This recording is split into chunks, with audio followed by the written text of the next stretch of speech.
ফেরাউন শুনল যে হজরত আসিয়া আলাইহিসসালাম তার ঘরে বসে মহান আল্লাহ রব্বুল আলমিনের কাছে দুহাত তুলে দোয়া করছে এবং সে বলছে, হে আল্লাহ রব্বুল আলমিন, তুমি মুসা আলাইহিসসালামকে সকল বিপদ আপদ থেকে রক্ষা করে তাকে বিজয় দান করো এবং আমার স্বামী ফেরাউনের সকল মিথ্যাকে প্রকাশ করে তাকে ধ্বংস করে দিও। বিবি আসিয়ার এই দোয়া শুনে ফেরাউন আর ধৈর্য ধরতে পারল না।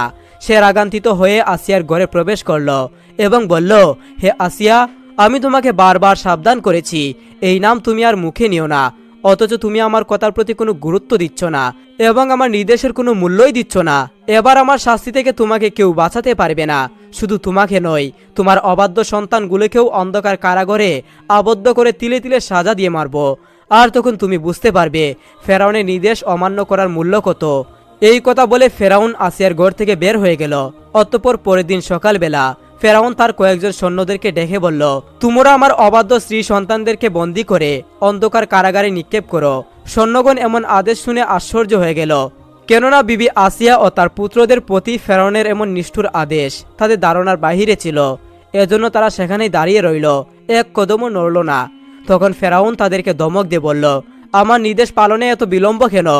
যদি তোমাদের প্রাণের ভয় থাকে তাহলে তোমরা এই মুহূর্তে আমার আদেশ পালন করো, না হয় আমি তোমাদেরকে ফাঁসির মঞ্চে দাঁড় করিয়ে হত্যা করব। অতঃপর সৈন্যগণ কোনরূপ উপায় না দেখে এক প্রকার বাধ্য হয়ে বিবি আসিয়ার ঘরে প্রবেশ করল এবং বিবি আসিয়া ও তার পুত্রদের বন্দী করে কারাগারের উদ্দেশ্যে রওনা হলো। এরপর তাদেরকে অন্ধকার কারাগারে নিক্ষেপ করে বাহির থেকে তালা দিয়ে দিল। অতঃপর তারা ফেরাউনের নিকট আগমন করল বিবি আসিয়ার সন্তানদেরকে বন্দী করার বিষয়ে তাকে জানানোর জন্য। ফেরাউন তখন সৈন্যদেরকে আদেশ করল যে যতক্ষণ পর্যন্ত তারা মুসার কথা পরিত্যাগ করবে না ততক্ষণ পর্যন্ত তাদেরকে আটকে রাখো এবং সর্বত্র প্রকার খাবার বন্ধ করে দাও। ফেরাউনের নির্দেশ পাওয়া মাত্রই সৈন্যগণ বলে উঠল, জি জাহাপনা, আপনার আদেশ শিরোধার্য। এই কথা বলে তারা ফেরাউনের সম্মুখ থেকে বিদায় নিল। তার আদেশ বাস্তবায়নের জন্য ব্যস্ত হয়ে পড়ল এবং জেলখানায় সকল ধরনের খাবার দাবার সরবরাহ বন্ধ করে দিল, যার ফলে ক্ষুধা ও তৃষ্ণার কাতর হয়ে বিবি আসিয়া ও তার সন্তানদের প্রাণ বন্ধ হয়ে পড়ল। এমনকি তার কুলে বসে তার দুধপানকারী শিশু ক্ষুধা ও তৃষ্ণায় অস্থির হয়ে হাত পা আশ্রাতে আশ্রাতে মৃত্যুর কুলে ডরে পড়ল। আর অন্য সন্তানেরা অত্যন্ত কাতর হয়ে মৃত্যুর দ্বারপ্রান্তে উপস্থিত হল। এভাবে কঠোর সাজা ও ক্ষুধা যন্ত্রণার সাথে লড়াই করে বিবি আসিয়া ও তার সন্তানগণ 2 সপ্তাহ কাটিয়ে দিল। এরপর একদা প্রধানমন্ত্রী হামান এসে বন্দীগণকে বাহিরে এনে বিবি আসিয়াকে লক্ষ্য করে বলল, বেগম, আপনি আমাদের পরম শ্রদ্ধা ও ভক্তির পাত্র, আপনি যথেষ্ট বুদ্ধিমতী ও জ্ঞানের অধিকারী। এই নিয়ে আপনাকে উপদেশ দেওয়ার মতো কোনো যোগ্যতা আমার নেই।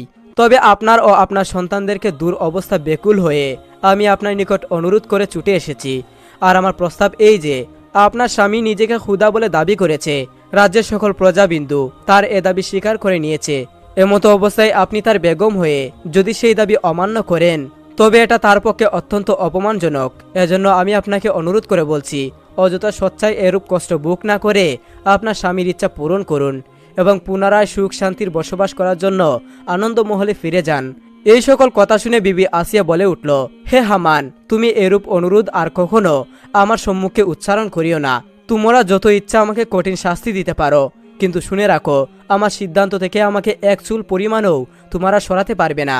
কারণ দুনিয়ার সামান্য সুখ শান্তির আশায় আমি আমার দয়াময় আল্লাহ তাআলাকে বলতে পারবো না। হজরত আসিয়া আলাইহিস সালামের জবান থেকে এই সকল কথাগুলো শুনে প্রধানমন্ত্রী হামান নিরাশ হয়ে সেখান থেকে চলে গেল। অতঃপর সে ফেরাউনের কাছে গিয়ে বিবি আসিয়ার দৃঢ়তার ব্যাপারে জানিয়ে দিল।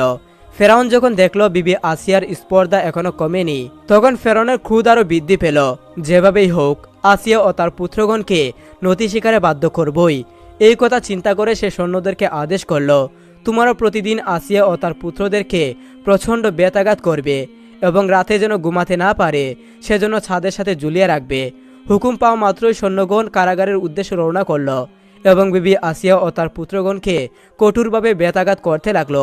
শাস্তি ও প্রহারের আঘাতে হজরত আসিয়া আলাইহিস সালাম ও তার সন্তানগণ দুর্বল হয়ে বুক ফাটা চিৎকার আরম্ভ করে দিল। কিন্তু এ চিৎকার তাদের হৃদয়ে দয়ার উদয় সৃষ্টি করল না, বরং তারা আরো শাস্তির মাত্রা বাড়াতে শুরু করলো। আল্লাহর কি কুদরতি খেলা! এই অসম্ভব পূর্ণ শাস্তির মাঝেও তাদের ঈমান মজবুত রাখলো এবং আল্লাহ তাআলার প্রেমে মগ্ন হয়ে সকল অত্যাচারকে হাসি মুখে মেনে নিতে থাকলো। অতঃপর তারা যখন লক্ষ্য করে দেখলো যে হজরত আসিয়া আলাইহিস সালাম তার সিদ্ধান্ত থেকে ফিরে আসছে না, তখন তারা ফেরাউনের নির্দেশে হজরত আসিয়া আলাইসাল্লামকে ফ্লোরে শুইয়ে তার বুকের উপর একটি বড় পাথর চাপিয়ে দিল, যার কারণে হজরত আসিয়া আলাইসাল্লামের শ্বাস প্রশ্বাস প্রায় বন্ধ হয়ে আসলো। কিন্তু এতেও হজরত আসিয়া আলাইসাল্লাম তার সিদ্ধান্ত থেকে বিচ্ছিন্ন হলো না। স্বর্ণগণ হজরত আসিয়া আলাইসাল্লামকে বিভিন্নভাবে অত্যাচার করেও যখন আল্লাহর পথ থেকে সরাতে পারল না, তখন তারা তার সন্তানদের উপর শাস্তির মাত্রা বহুগুণে বাড়াতে শুরু করলো। অবস্থা এমন হলো যে প্রহারের আঘাতে জর্জরিত হয়ে তার সন্তানরা যখন চিৎকার করতে লাগলো, তা দেখে হজরত আসিয়া আলাইসাল্লামের চোখের পানি আটকাতে পারলেন না। তখন আসিয়া আলাইসাল্লাম বললেন, বাবাগণ, তোমাদের এইরূপ কষ্ট দেখে আর আমি সহ্য করতে পারছি না, এজন্য মনের অজান্তেই চোখের কোণায় পানি চলে এসেছে। তা শুনে তার পুত্রগণ বলল, আম্মা যান, আমাদের কষ্ট যতই হোক না কেন তাতে কি হয়েছে, আমরা এটা বিশ্বাস করি যে এই ক্ষণস্থায়ী কষ্ট আমাদের জন্য কিছুই নয়। এতে যদি আমাদের প্রাণও বের হয়ে যায়, কিন্তু এ কষ্ট সহ্য করে যদি আমাদের ঈমান বাঁচাতে পারি, তবে পরকালে দয়াময় আল্লাহ রাব্বুল আলামিনের সন্তুষ্টি আমাদের জন্য অবশ্যই লাভ হবে এবং আমরা আল্লাহর মেহমান হয়ে জান্নাতে বসবাস করতে পারবো। পুত্রদের মুখে এমন কথা শুনে এবং তাদের বিশ্বাস ও মনোবল দেখে হজরত আসিয়া আলাইসাল্লাম অত্যন্ত আনন্দিত হলেন এবং চোখের পানি মুছে ফেললেন। একদিন ফেরাউন প্রধানমন্ত্রী হামানকে রাজদরবারে তলব করলেন। ফেরাউনের তলবের কথা শুনে হামান আস্তে আস্তে রাজদরবারের দিকে আগমন করতে লাগলো। হামান আগমন করার সাথে সাথেই ফেরাউন তাকে জিজ্ঞাসা করলো, আজ তাদের ব্যাপারে আমাকে কিছু সংবাদ দাও, তারা কি তাদের সিদ্ধান্ত পরিবর্তন করেছে? তখন হামান বলল, জি না জনাব, তারা তাদের সিদ্ধান্তের উপর অটল রয়েছে, এক চুল পরিমাণও তাদের সিদ্ধান্ত থেকে ফিরে আসছে না। ফেরাউন তখন হামানকে লক্ষ্য করে বলল, হে হামান, তুমি আমার কথা মনোযোগ সহকারে শুনো। তুমি প্রতিদিন অত্যন্ত একবার আসিয়ার কাছে যাবে এবং তাদের মত পরিবর্তনের চেষ্টা করবে, কেননা তারা যতই অন্যায় করুক না কেন তারা তো আমার পরিবারের অন্তর্ভুক্ত, তারা তো আমার সন্তান ও স্ত্রী। অতঃপর হামান ফেরাউনের নির্দেশ অনুযায়ী প্রতিদিন একবার করে কারাগারে গেল এবং বিবি আসিয়াকে কারাগার থেকে বাহিরে এনে নানাভাবে বুঝিয়ে উদ্দেশ্য সাধন করার চেষ্টা করে দেখল, কিন্তু তাতে কিছুই হলো না। বিবি আসিয়া আলাইসাল্লাম বিন্দুমাত্র তার মত পরিবর্তন করলেন না, বরং নিজের মতের উপর অটুট রইলেন। অবশেষে একদা ফেরাউন হামানকে নিয়ে শেষবারের মতো বোঝানোর জন্য কারাগারের উদ্দেশ্যে রওনা করল এবং কারাগারে পৌঁছে বিবি আসিয়াকে কারাগার থেকে বাহিরে নিয়ে আসলো। এরপর ফেরাউন হজরত আসিয়া আলাইসাল্লামকে লক্ষ্য করে বলল, হে আসিয়া, তুমি তো জানো আমি তোমাকে কতটা ভালোবাসি। তোমাকে বারবার বোঝানোর পরেও যখন তুমি আমার অবাধ্য হয়েছ, তখন আমি বাধ্য হয়ে তোমাকে কারাগারে পাঠিয়েছি। প্রতিটি মুহূর্তই আমি মানসিক যন্ত্রণার মধ্য দিয়ে যাচ্ছি। আসিয়া, আমি তোমার স্বামী হয়ে আমি তোমার নিকট অনুরোধ করছি, মেহেরবানি করে তুমি সঠিক পথে ফিরে আসো এবং আমাকে খুদা হিসেবে মেনে নাও, মুসার গোলামি ছেড়ে দাও। এভাবে ফেরাউন বারবার অনুরোধ করছে। তখন আসিয়া আলাইসাল্লাম বলে উঠল, আমি পূর্বে বলেছি, এখনও বলছি, আমি আপনাকে স্বামী হিসেবে সম্মান ও শ্রদ্ধা করি, কিন্তু কখনো আমি আপনাকে রবের আসনে বসাতে পারবো না, কেননা কোনো মানুষ কখনো খুদা হতে পারে না। আসিয়া আলাইসাল্লামের এই বাক্য ফেরাউনের কানে পৌঁছা মাত্রই সে রাগ ও ক্ষোভে জ্বলে উঠল। তখন হামানকে লক্ষ্য করে বলল, হে হামান, যে নিজের ধ্বংস ডেকে আনতে চাইছে তাকে কল্যাণ করা যায় না। এখনো তার স্পর্ধার মাত্রা দেখেছ কি? আমি আর সহ্য করতে পারবো না। এই মুহূর্তে আমি এর কটুর প্রতিফল তাকে বুক করাবো। এরপর ফেরাউন তার সৈন্যদেরকে আদেশ করল যেন বড় ধরনের একটি চুলা প্রস্তুত করা হয়।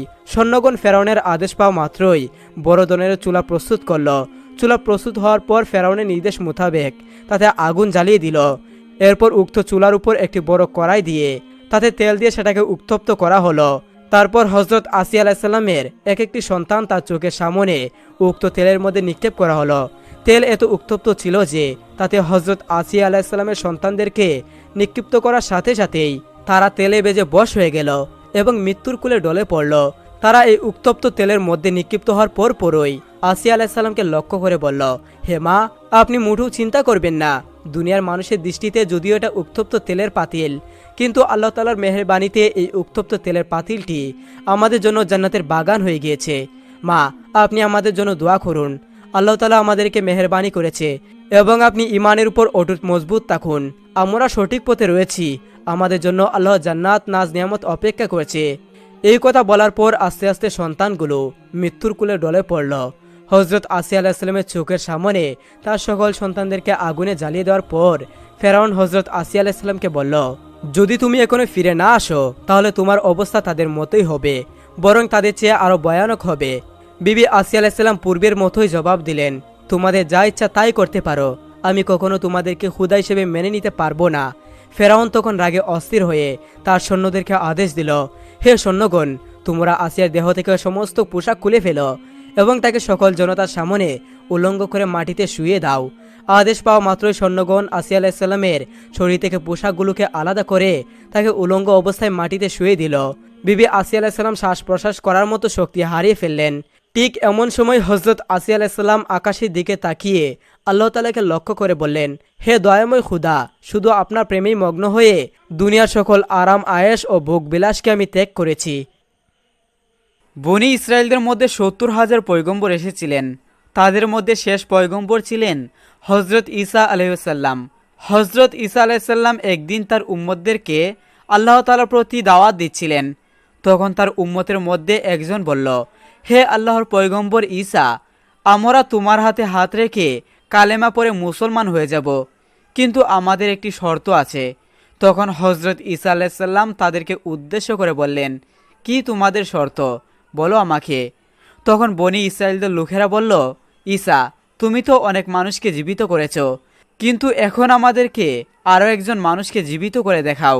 তারা হজরত ঈসা আলাইহিসসালামকে বলল, হজরত নূহ আলাইহিসসালামের ছেলে অনেক আগেই মারা গিয়েছে।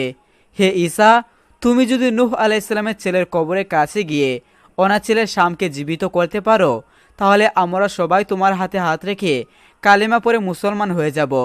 আমরা তোমায় কথা দিচ্ছি। তখন হজরত ঈসা আলাইহিসসালাম তার সম্প্রদায়ের প্রতি লক্ষ্য করে বলল, হে আমার সম্প্রদায়ের লোকেরা, আমি অবশ্যই তোমাদের কথা রাখব।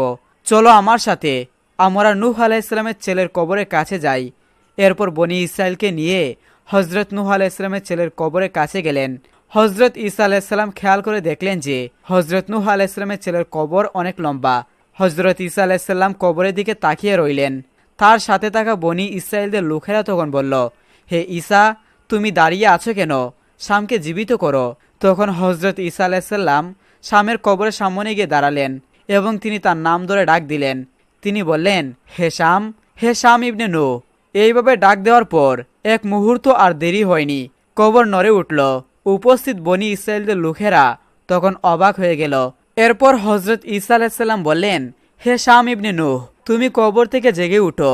এরপর শাম কবর থেকে জেগে উঠল। কবর থেকে তার বুক পর্যন্ত বেরিয়ে গেল। কবর থেকে ওঠার পর শাম ইবনে নূহের সাথে ঈসা আলাইহিসসালামের কথোপকথন শুরু হলো। তাদের এই কথোপকথন দেখে উপস্থিত লোকেরা সবাই হতবাক হয়ে তাকিয়ে রইল। হজরত নূহ আলাইহিসসালাম লক্ষ্য করলেন শাম ইবনে নূহ কথা বলছেন ঠিকই, কিন্তু তার সমস্ত শরীর তরতর করে কাঁপছে। হজরত নূহ আলাইহিসসালামের ছেলের এই অবস্থা দেখে ঈসা আলাইহিসসালামের মনে আগ্রহ জাগল। তখন তিনি তাকে জিজ্ঞাসা করলেন, তুমি এভাবে তরতর করে কাঁপছে কেন? তুমি কি ভয় পাচ্ছ? বলো আমাকে, তোমার কি হয়েছে? তখন শাম ইবনে নূহ বললেন, হে আল্লাহর পয়গম্বর, আমি অনেক ভয় পাচ্ছি, আমার ভয়ের কারণেই তরতর করে কাঁপছি। তখন ঈসা আলাইহিসসালাম বললেন, তুমি কি ঘটনাটি আমাকে খুলে বলতে পারো? আসলে কোন কারণে তুমি ভয় পাচ্ছ? তখন সে কাঁপতে কাঁপতে বলতে লাগলো, আমি আজকের ভয়ে কাঁপছি না হে ঈসা, আমি ওই দিনের কথা মনে করে কাঁপছি। সেই দিন আজ থেকে প্রায় 4 লক্ষ বছর পূর্বে আমার কাছে একদিন হজরত আজরাইল আলাইহিসসালাম এসেছিলেন। আমি যখন আজরাইল আলাইহিসসালামকে দেখলাম তখন একেবারে দিশেহারা হয়ে গিয়েছিলাম। তখন ঈসা আলাইহিসসালাম বললেন, হে শাম, কি এমন হয়েছিল যে তুমি দিশেহারা হয়ে গিয়েছিলে? তখন শাম ইবনে নূহ বললেন, হে ঈসা, আমি দেখলাম আজরাইল আলাইহিসসালামের মাথাটা আসমানে আর পা দুটো জমিনে। আমি দেখলাম তার চোখগুলো বড় বড় পাহাড়ের সমান। আজরাইল আলাইহিসসালামের আকৃতি দেখে আমি দিশেহারা হয়ে গিয়েছিলাম। তখন আমার আত্মা আমার দেহ থেকে পালাতে শুরু করলো। আপনি অবাক হবেন হে ঈসা, আমার রূহ আমার শরীরে এক জায়গায় না, শরীরের ভেতর 80 জায়গায় পলায়ন করলো। কিন্তু হে ঈসা, আমার শেষ রক্ষা হলো না। আজরাইল আলাইহিসসালাম আমাকে তাবা মেরে ধরল। তিনি যখন আমাকে তাবা দিয়ে ধরল তখন আমি ভয় পেয়ে গিয়েছিলাম। আমি সেই যে ভয় পেয়ে তরতর করে কাঁপতে শুরু করলাম, সেই কাঁপুনি আজও আমার শেষ হয়নি। আমি আজ পর্যন্ত সেই ভয়ে কাঁপছি।